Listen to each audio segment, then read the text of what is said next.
Il Friuli Venezia Giulia è in fascia arancione per delle evidenze scientifiche e per 21 parametri concordati fra governo e presidenti di regione.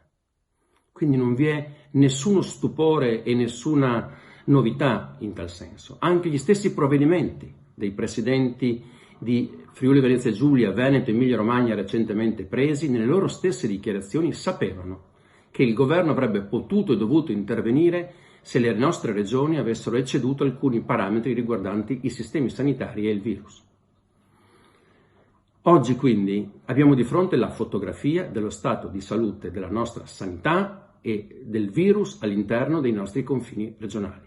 Non c'è più un secondo da perdere in polemiche, non c'è più un secondo da perdere in accuse reciproche, non c'è più un secondo da perdere in manifestazioni di piazza in cui il politico di turno magari va a lucrare un briciolo di consenso sul giusto malessere di tantissime persone.